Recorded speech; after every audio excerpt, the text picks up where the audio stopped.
Solow model with technological progress. This is part 3 in this series.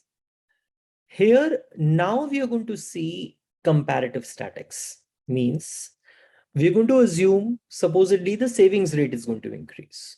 How this is going to affect the steady state in technological progress, one. And secondly, what is going to be the effect on the time paths? I mean, how do you draw the time paths? So for the capital per effective labor, let's say. So comparative statics.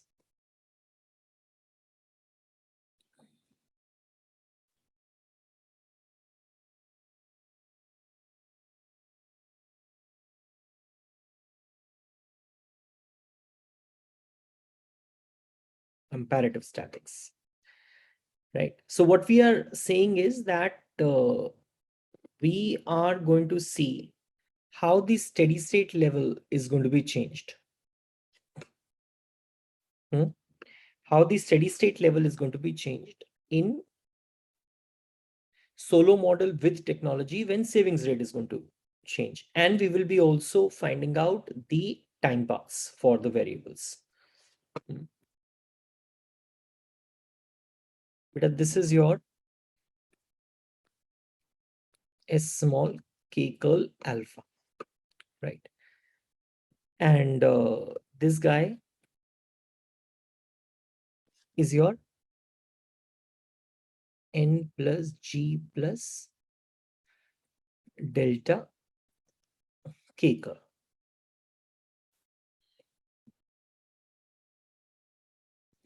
This is the initial level of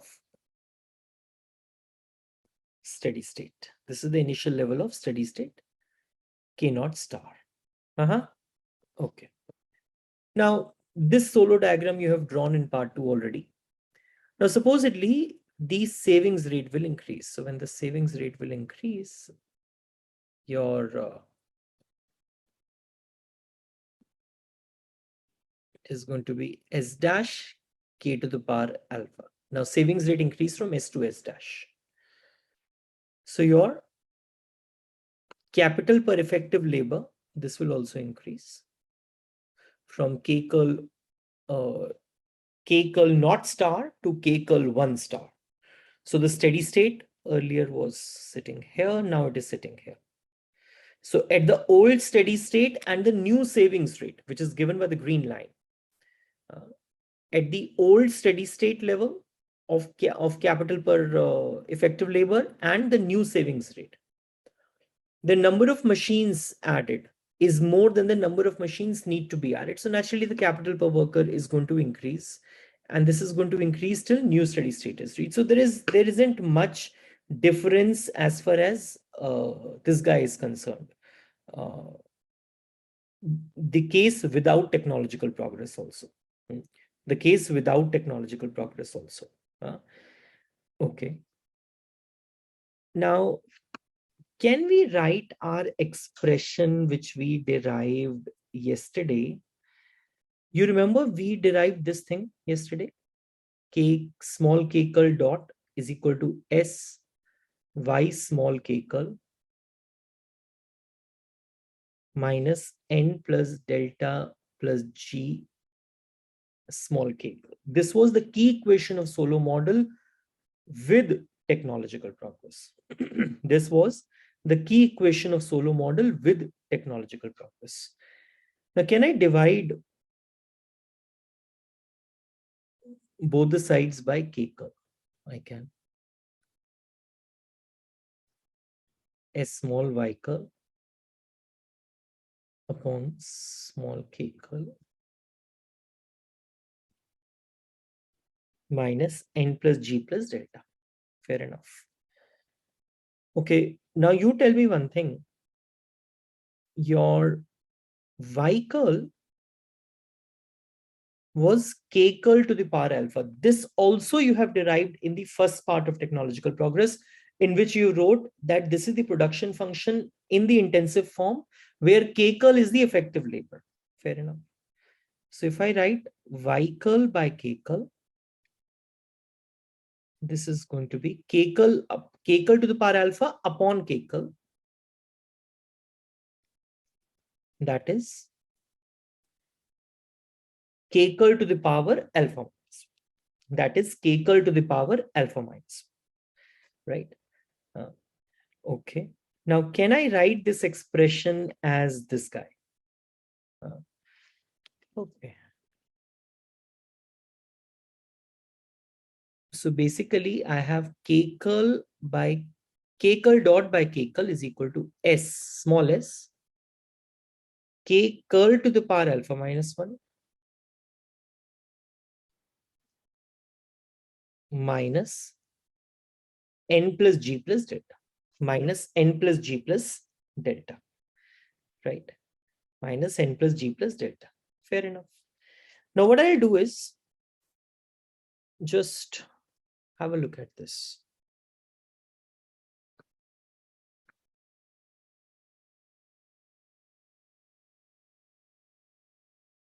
This is k curl, and this is your k curl by k curl, k curl dot by k curl. So, and this is made up of two things. One is s into k curl to the power alpha minus 1, and this is n plus g plus delta. So n plus g plus delta is not at all dependent upon k curl. So this is just the straight line like this.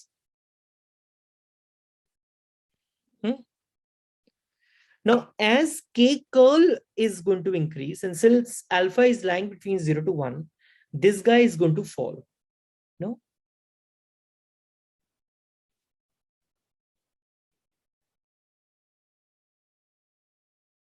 Like this. This guy is going to fall.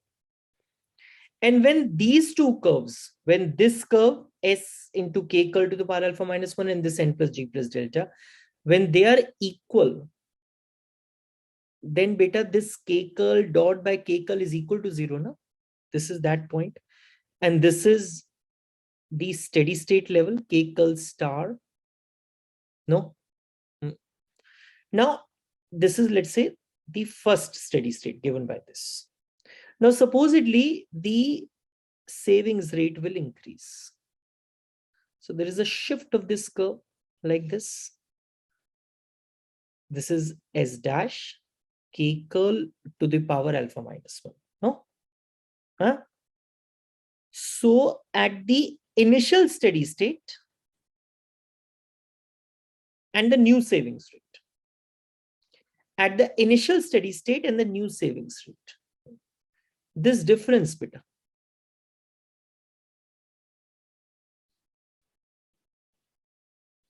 This difference is nothing but k curl dot by k. When I say k, I mean small k curl dot by small k curl. That is the growth. That is growth. Now, what you are saying is that, can you see this now? This growth is declining over time.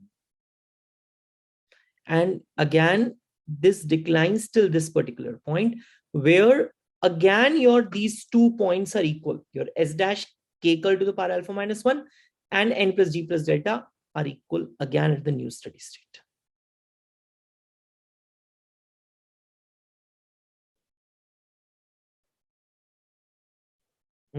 K curl star. So you guys could see this. At the initial steady state level of capital per effective labor and the new savings rate, the growth rate temporarily increases. But then again, it falls till the new steady state is reached. So at the steady state, again, there is no growth. That is first point. That is first point.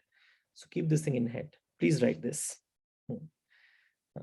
The increase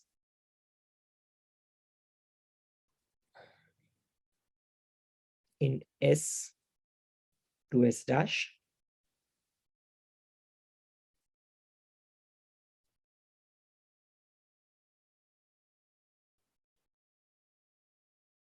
raises the growth rate temporarily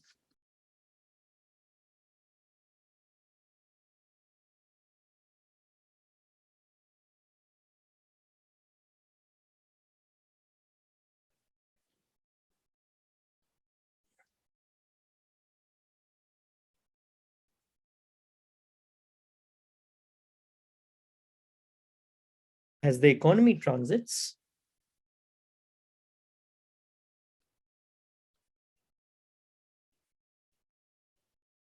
to the new steady state,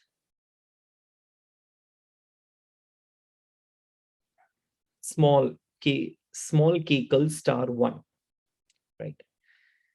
But जो G है, that G was the growth rate in technology. That is constant. One thing.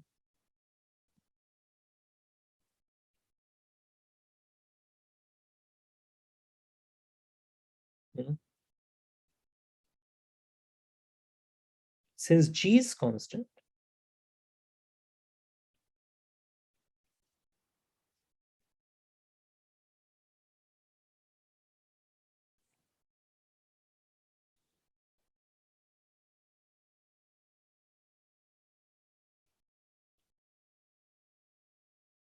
faster growth in K curve, in small K curve,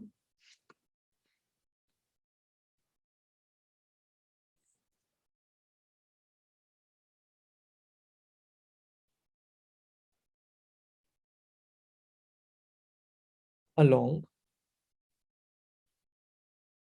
the transition path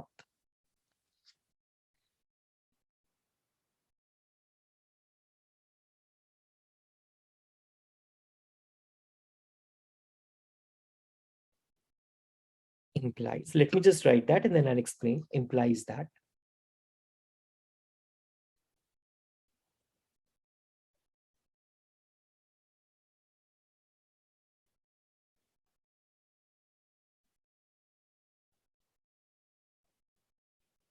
output per worker increases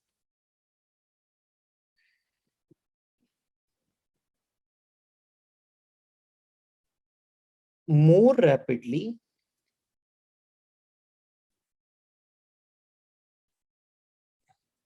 than G, right? That is small y dot by small y is greater than G, is greater than G. So what you're trying to say? You're trying to say this. What do you mean by this particular point? You mean this, beta.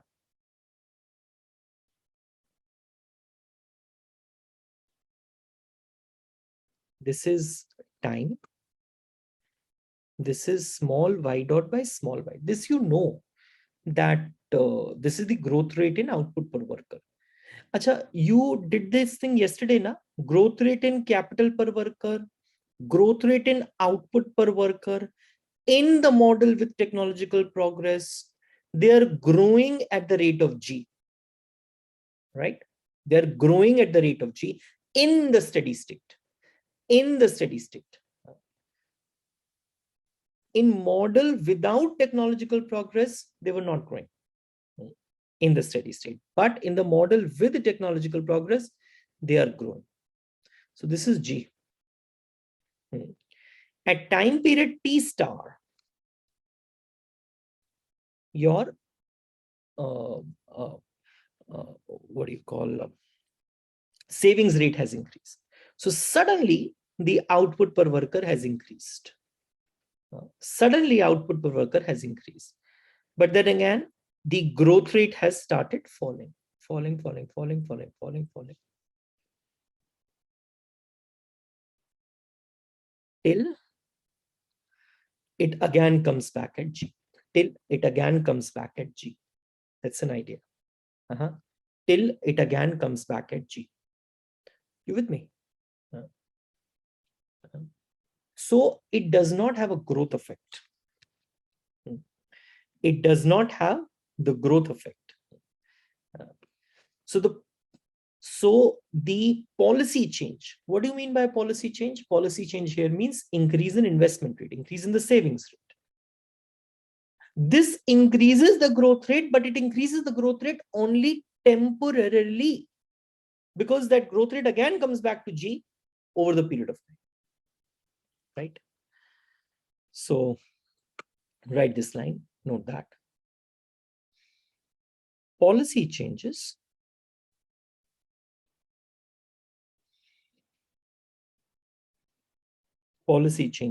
in the Solow model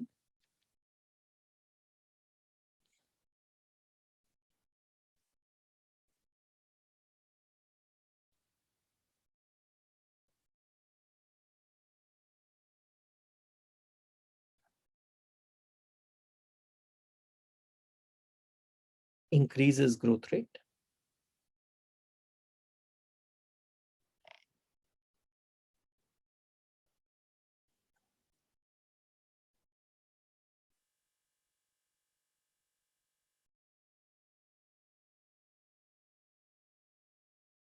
But only temporarily.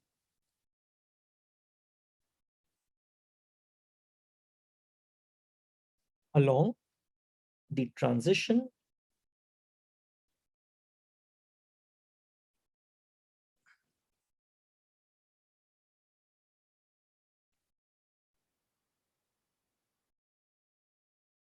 to the new steady state. So it means what? That the policy changes have no growth effects. That's an important line for us. It can come as a question. That is, policy changes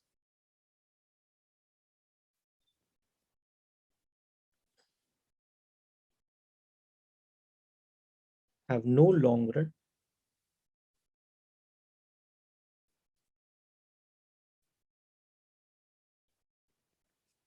policy changes have no long-run growth effects. But the second point is that the policy changes can have the level effect. Policy changes can have the level effect.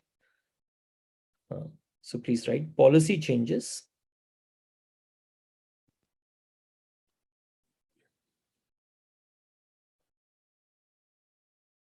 when I say policy changes, it means, I mean, here in this example, I mean that your savings rate is increasing. Can have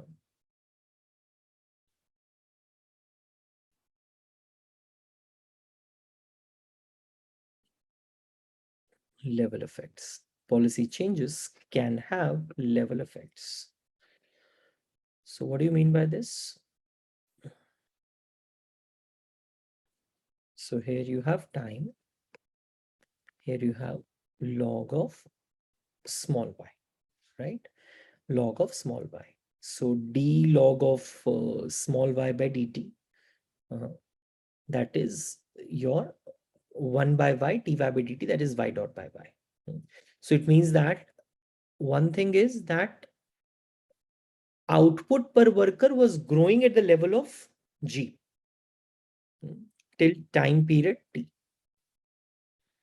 Till time period T. And then suddenly at the time period T, or you can say T star, at time period T star, the policy has changed that now the savings rate will be S dash.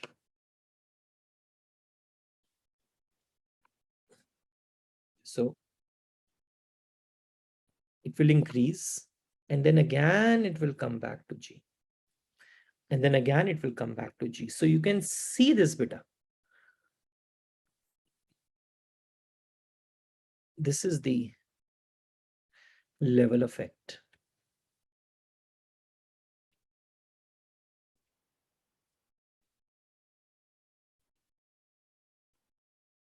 This guy is the level effect. So at the time of the policy change, output per worker started growing more rapidly. And then again, growth fell and it again started growing at G. But now the level has increased. Although the growth has again, so it was growing at G here, it is growing at G here. But in between, it was growing at greater than G. But the level has increased now, right? So it started growing at G, it again started growing at more than G, but then again it again started growing at G. Yahi cheez to kari. I mean, this is what you did here also. It was growing at G, it was growing at greater than G, and then again it started growing at G. That's what you did. So here also, it is growing at G, greater than G, and again going back at G. But this is a level effect, which is happening. This is the level effect. So the permanent policy change can permanently raise or reduce the level of per capita output. That is an idea in this. So this is what I wanted to do in this class. Thank you, Beta.